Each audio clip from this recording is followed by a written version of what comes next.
Students, CiNaRe కవిత్వం మానవతావాదం రాసినటువంటి రచయిత్రి డాక్టర్ రావి భారతి గారు. ఈ పాఠ్యాంశంలో ఉన్నటువంటి వ్యాసరూప ప్రశ్నలు రెండు ఉన్నాయి, సంగ్రహ రూప సమాధాన ప్రశ్నలు. అంటే ఇవి మనకి 2 మార్కుల ప్రశ్నలు, ఇది మనకి 6 మార్కుల ప్రశ్న. ఉన్నటువంటి 6 మార్కుల ప్రశ్నలు ఏంది? మొదటిది, సినారే కవిత్వంలో మానవతా భావాలను వివరించండి. దేంట్లోనట సినారే కవిత్వంలో మానవతా భావాలను వివరించండి.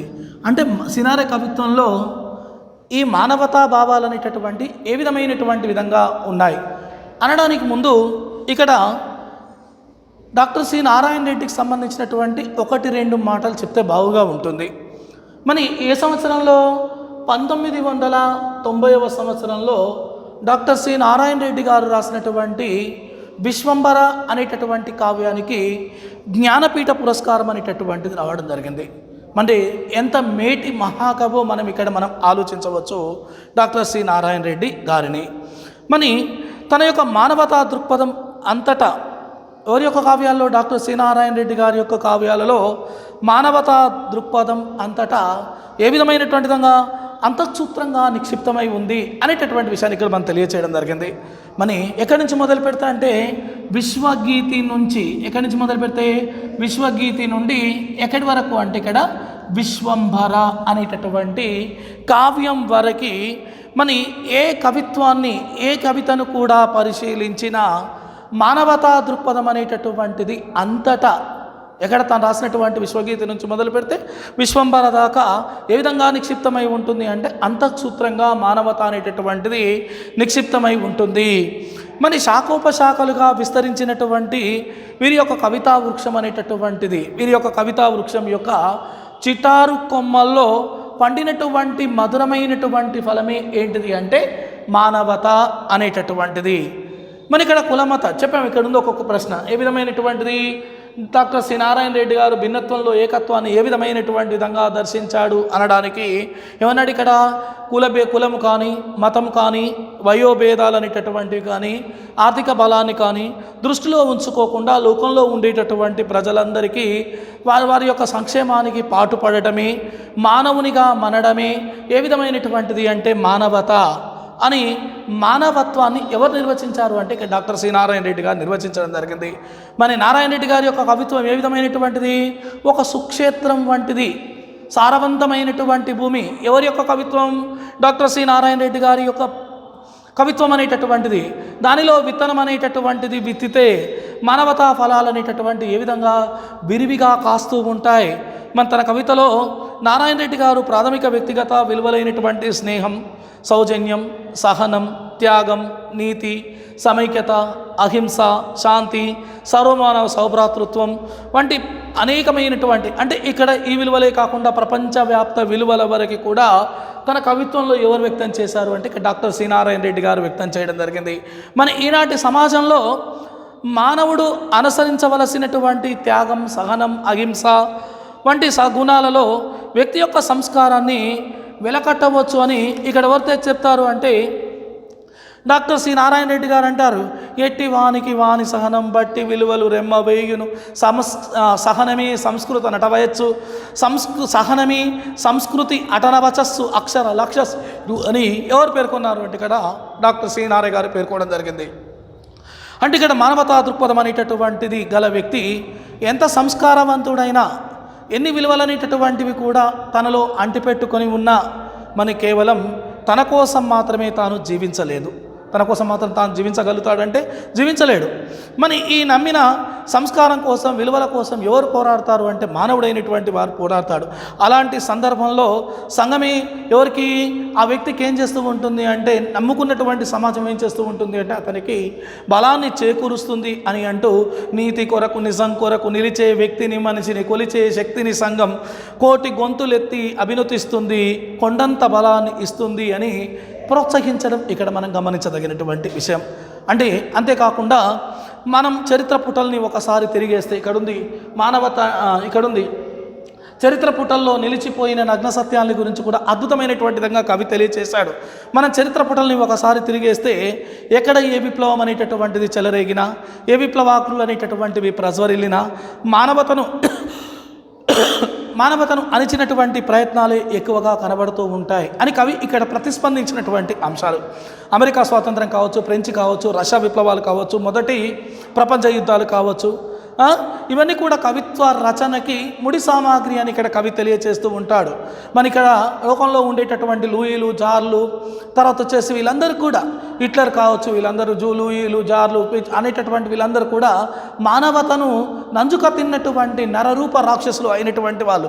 నరభోక్తలు మానవతను నంజుక తింటున్నప్పుడు, పరశక్తులు సజాతిపై విరుచుకు పడుతున్నప్పుడు అంటూ కార్మికులు, శ్రామికులు, మేధావులు వీళ్ళందరూ కూడా అంటే ఇలాంటి వచ్చినప్పుడు లోకంలో ఉండేటటువంటి వారందరూ కూడా ఏకమనేటటువంటిది కావాలి అని ఉద్యమించాలని ఇక్కడ కవి ప్రబోధించడం అనేటటువంటి జరిగింది. మరి అంతేకాకుండా శాంతి ప్రియుడైనటువంటి కవి మానవత పునాదులపైన శాంతి సౌధం అనేటటువంటిది నిర్మితమవుతుంది అంటున్నాడు. సమతా నా తల్లి, సౌహార్దం నా తండ్రి, అనాది నా జననం, అనంతం నా పయనం, విశ్వం నా ఊరు, శాంతి నా పేరు అంటూ వసుదైక కుటుంబ భావాన్ని ప్రబోధించడం ఇక్కడ వాదానికి, మానవత్వానికి నిదర్శనంగా తెలియచేయవచ్చు. స్వార్థం అనేటటువంటిది, సామ్రాజ్యవాదం అనేటటువంటిది, యుద్ధపిపాస, ద్వేషము, మతమౌఢ్యము, వర్ణతారతమ్యాలు, శాంతి కపోదాన్ని ప్రబోధించేటటువంటి అంశాలు ఇవన్నీ కూడా మనం చూస్తూ ఉంటే లోకంలో నలుపు తెలుపు రంగులతో నరులకు వెల కట్టినప్పుడు, కులమౌఢ్యం తక్కెడలో మతుల విలువ తూచినప్పుడు, అనుబాంబుల పిడికిట్లో అఖిలావధిని అదిమినప్పుడు అంటూ తన ఆవేదనను కూడా వ్యక్తం చేయడం జరిగింది. అంటే ఇక్కడ సామ్యవాదులు, మేధావులు శాంతి కోసం కృషి చేయాలని ఇక్కడ కవి చెప్పడం కూడా, కవి తెలియచేయడం కూడా మానవతావాదానికి నిదర్శనాలు. మానవతా పరిరక్షణ కోసం చేపట్టే ఏ ఉద్యమమైనా అత్యంత బలీయమైనదని, వాన్ని అడ్డుకునేటటువంటి శక్తి ఎవరికి కూడా ఉండదు అని కవి తెలియచేస్తే ఏమంటాడు?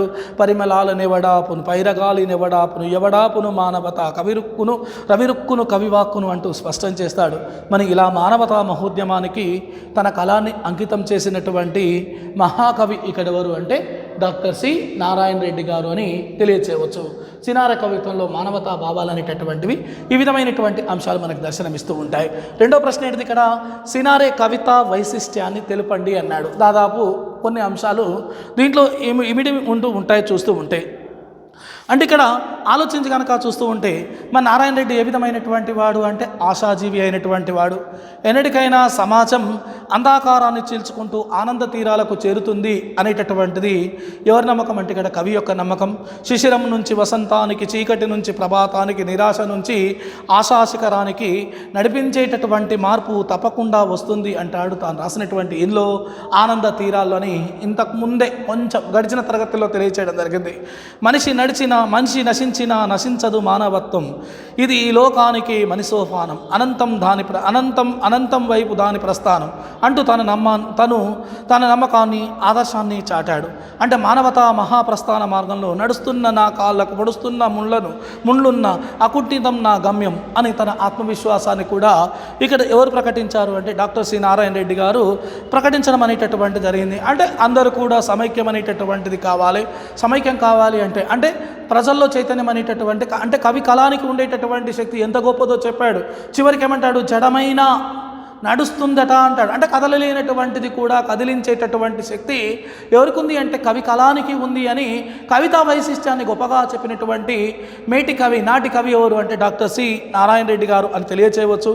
మరి అందుకంటున్నాడు, మరి భూమికలో పేరునినటువంటి మానవతా లతాంకురం విశ్వంబరలో ఏ విధంగా శాఖోపశాఖలుగా వియత్తలం వైపు అంటే ఆకాశం వైపు విస్తరించింది అని, మరి భూమికలో మానవుడు సాధించినటువంటి చైతన్య సంస్కృతులు అనేటటువంటి విశ్వంబరలో మహాశక్తులుగా రూపొందాయని, అంటే ఒక విధమైనటువంటి ఒక మాటలో చెప్పాలి అంటే మానిషాదాతో ప్రారంభమైనటువంటి మానవతా ప్రస్థానం విశ్వతత్వాన్ని గుపిట్లో బిగించే వరకు అవిశ్రాంతంగా కొనసాగించడం జరిగింది. అంతేకాకుండా మానవుడు అనేకమైనటువంటి వాటిని దర్శించగలిగాడు. అంటే కంటికి కూడా, అంటే కళ్ళను నయనాలుగా చేసుకొని చూడలేనటువంటి కూడా చూడడం అనేటటువంటిది ఇక్కడ మనం గమనించదగినటువంటి విషయం. చూస్తూ ఉంటే సముద్ర గర్భాలు సముద్రంలో కూడా మానవుడు చేపపిల్లలాగా ఈదడం అనేటటువంటివి, మృత్యువుకు వ్యాధికి మధ్య దాదాపు శూన్యాన్ని సృష్టించాడు. అయినా తనలోకి తాను చూడగలిగాడా, తన మనసును బంధించగలిగాడా అని ప్రశ్నించాడు. అంటే తెలుపు నలుపు అనేటటువంటి కొలమానాలతో కూడా మానవుడు కూరుకొని పోతూ ఉన్నాడు. నలుపు తెలుపు రంగులతో నరులకు వెలకట్టినప్పుడు, మతమౌఢ్యం తక్కెడలో మతుల విలువ తూచినప్పుడు అంటూ కులమత అంతరాల జ్వాలాన్ని సృష్టించి మానవతను సమిధగా ప్రేలుస్తూ పక్కవాడిపై విషం కక్కుతున్నాడు అని ఆవేదనను వ్యక్తం చేయడం జరిగింది. అంటే ఓద వ్యక్తం చేశారు కదా డాక్టర్ సి నారాయణ రెడ్డి. ఇవన్నీ కూడా కవితా వైశిష్ట్యానికి నిదర్శనమైనటువంటి అంశాలు.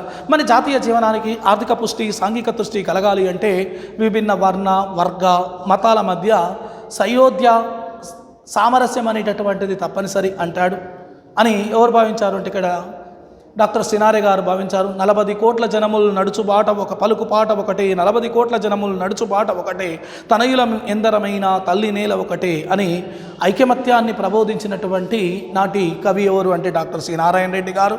అంటే భాషాభేషాజాలు కానీ కులమత కుత్సీతాలు కానీ పనికిరావు అని ఇక్కడ ఎవరంటారు అంటే డాక్టర్ సి నారాయణ రెడ్డి గారు అంటారు.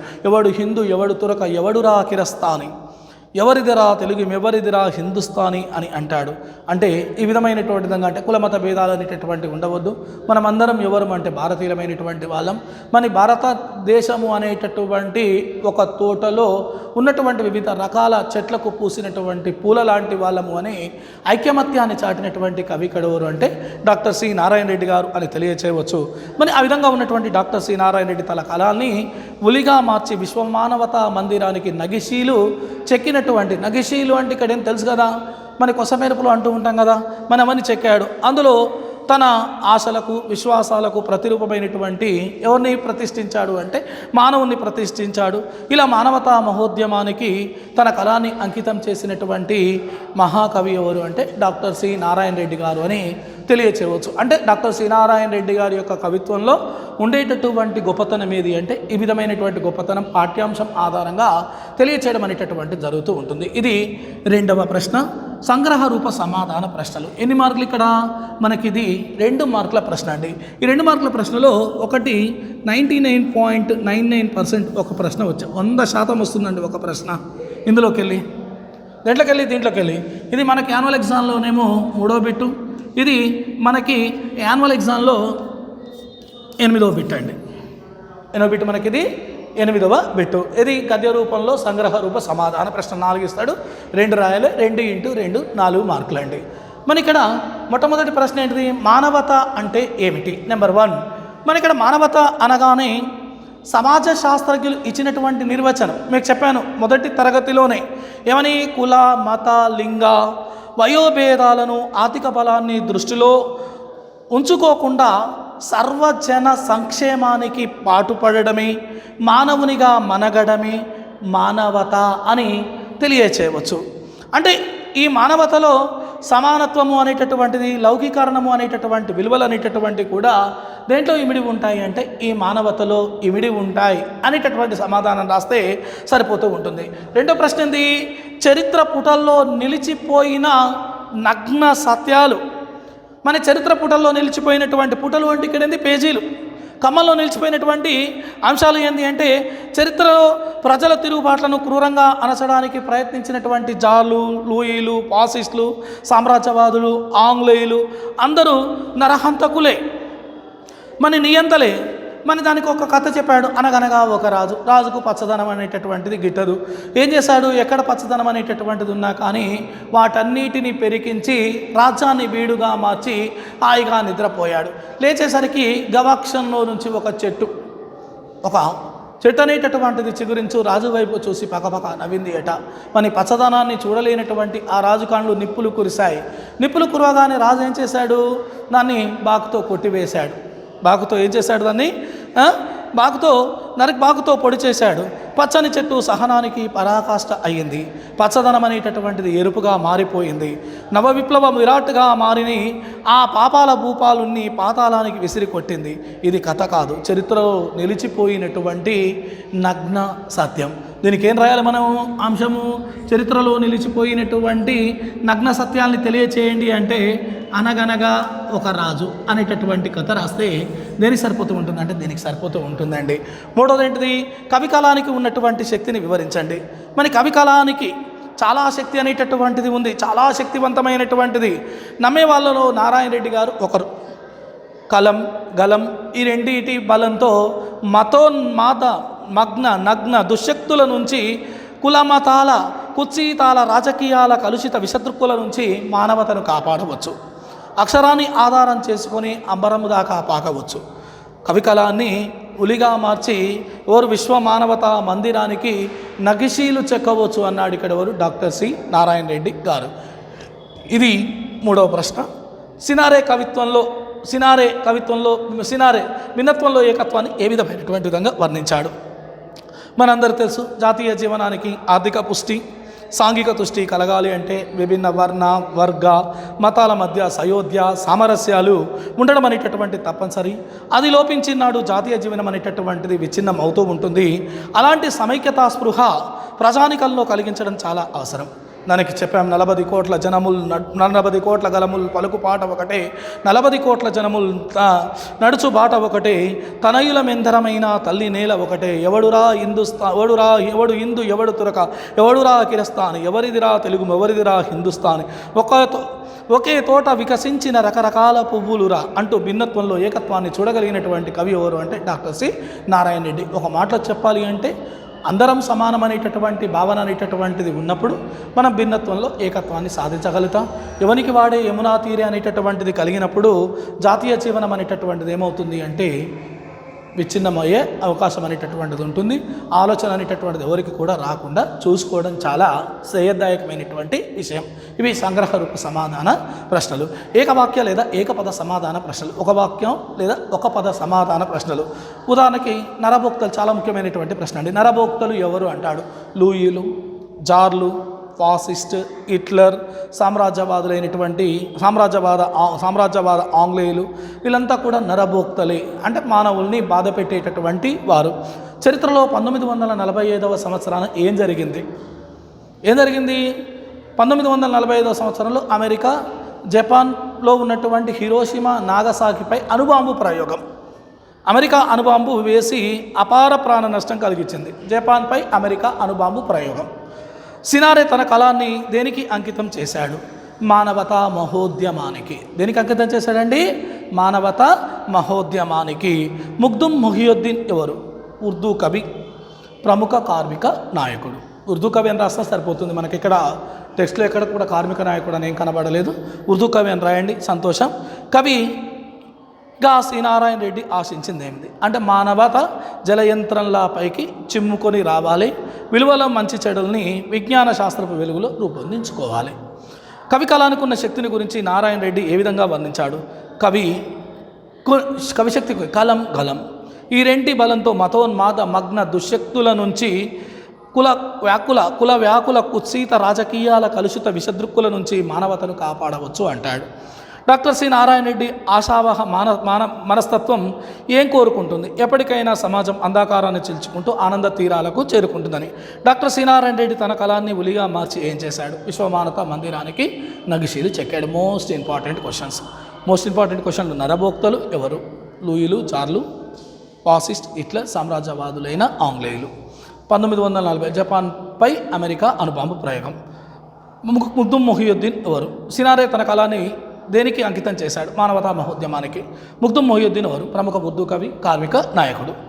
ఇదొకటి. డాక్టర్ సి నారాయణ రెడ్డి ఆశావహ మానస్తత్వం ఏమి కోరుకుంటుంది? ఎప్పటికైనా సమాజం అంధకారాన్ని చీల్చుకుంటూ ఆనంద తీరాలకు చేరుకోవాలి. Most important, doctor C Narayana Reddy తన కళాన్ని ఉలిగా మార్చి ఏం చేశాడు? చాలాసార్లు అడిగాడండి ప్రశ్న. విశ్వమానవతా మందిరానికి నగిశీలు చెక్కాడు. ప్రధానమైనవి నరభోక్తలు. 1940 సంవత్సరంలో ఏం జరిగింది? సినారే తన కళాన్ని దేనికి అంకితం చేశాడు? ముగ్దుమ్ మొహియుద్దీన్ ఎవరు? డాక్టర్ సి నారాయణ రెడ్డి తన కళాన్ని ఉలిగా మార్చి ఏం చేశాడు? ఎక్కువ సార్లు అడిగినటువంటి ప్రశ్నలు ఇవి. మిగతా ఇంపార్టెంట్ అని కాదు కానీ ఎక్కువ అడిగినటువంటి ప్రశ్నలు ఇవి. ఇది దేనికి సంబంధించింది అంటే సినారే కవిత్వం, మానవతావాదానికి సంబంధించినటువంటి వ్యాసరూప ప్రశ్నలు, సంగ్రహ రూప సమాధాన ప్రశ్నలు, చివరివి 1 మార్క్ ప్రశ్నలు. ఆ 1 మార్క్ ప్రశ్నలు మనకి ఎగ్జామ్లో ఎన్నో బిట్గా ఉంటుంది అంటే 10వ బిట్ అండి. 10వ బిట్ గద్య భాగంలో 8 ప్రశ్నలు ఇస్తాడు, 6 రాయాలి, 6 మార్కులు. ఇక్కడ నుంచి ఇప్పుడు చెప్పినటువంటి ఈ అంశాల్లో నుంచి 2 మార్కుల ప్రశ్న తప్పనిసరిగా వస్తుంది. ఇది 75%. ఇది సినారే కవిత్వంలో లాంగ్ క్వశ్చన్ అనేటటువంటిది 2 మార్క్స్ ఉంటుంది. 1 మార్క్ ప్రశ్న 100%. ఈ 4గిట్లోకి వెళ్ళి ఒక ప్రశ్న తప్పనిసరిగా ఉంటుందండి. Thank you.